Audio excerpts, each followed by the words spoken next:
I was a Home Office Minister on and off for much of the 80s. And, we were bearing down on the paedophile information exchange that was finally destroyed in 1984. It was a reforming department at that time, things like the Police and Criminal Evidence Act that remain on the statute book.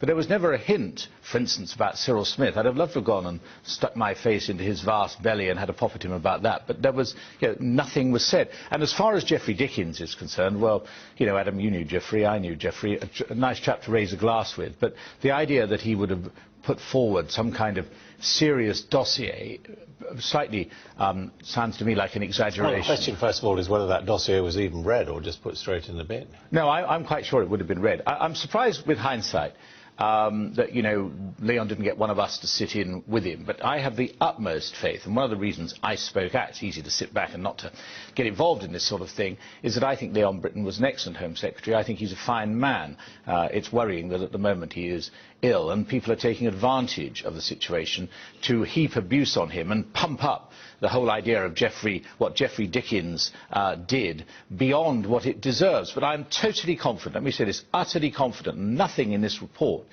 suggests any differently, that Leon Brittan did as he said he did. He handed the dossier in to the civil servants, and that bit that was relevant to the police was passed to the police. Remember, the Home Office don't investigate crime. Because, of course, there's always been these sort of nagging rumours, nothing more than that, and it was raised again in the House of Commons a couple of weeks ago, that somehow Leon Brittan himself might have been involved in all this. I can't even begin to think so. It's a sort of one of those dreadful fat-gutted Labour Scottish MPs who've attributed nothing to Parliament and suddenly decided, and he actually said it had been reported in the press, which it never had been. Now, I think that the fact of the matter is that there may be, when one sees what was said about Cyril Smith, the idea that the police would come and take documents from an investigative reporter, I think that's a terrible allegation.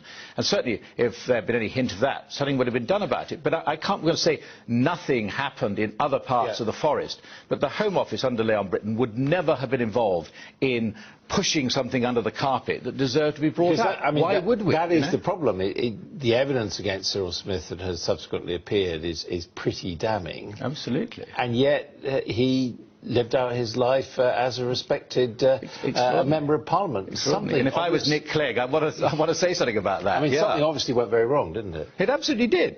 And, I find that astonishing. But, I, therefore, am all in favour of, the Home Secretary's various reports. Let's hope she's a bit more successful in finding a chairman for these various reports this time. But no doubt, like all of us, she'll improve her game in due course. But the point is, I come into this simply to say, in relation to Geoffrey Dickens, I think the suggestion that Geoffrey had done a very careful piece of work and it contained significant names that was then suppressed by the Home Office. There isn't a shred of evidence of that. Wanless doesn't give a shred of evidence of that. And the interesting thing about Dickens, he did actually say in Parliament that he was very satisfied with the way Leon Brittan had dealt with the matter. Some years later. Absolutely. But, some years later he could equally well have said, oh, that was terrible what they did then. And the point is, there was a dreadful old diplomat who obviously led a double life as a paedophile called Sir Peter Hayman.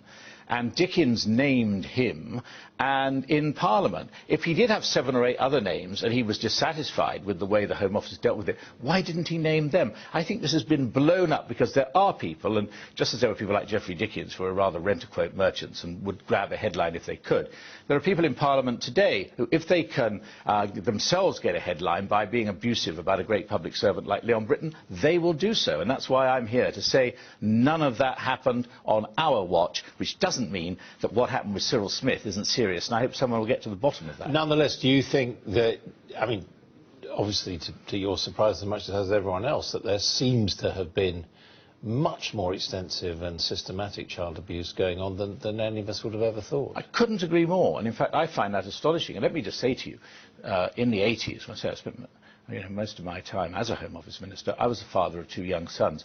If any of this had ever come to my notice, forget about Leon Brittan, I would definitely make sure that something was done about it, because I despise paedophiles, but a lot of this that's come out needs investigating, but the problem is it's now become a much more generalised allegation, and people are quite happy to pump Geoffrey Dickens up as if he's some great panjandrum, which he wasn't. Geoffrey Dickens, I think what happened with the Geoffrey Dickens dossier, and no one, by the way, knows what was in it except him and Leon Britton and the officials to whom it was passed. I don't know what was in it, but my suspicion is it was a lot of tittle-tattle that was given to him. He was very close to certain tabloid newspapers, stuff they couldn't print, and they hoped that he, as an MP, would use parliamentary privileges to name people that they couldn't name. And it's interesting that he didn't do that, and I think that gives the lie to the idea this was some vital piece of research. I'm sure it wasn't.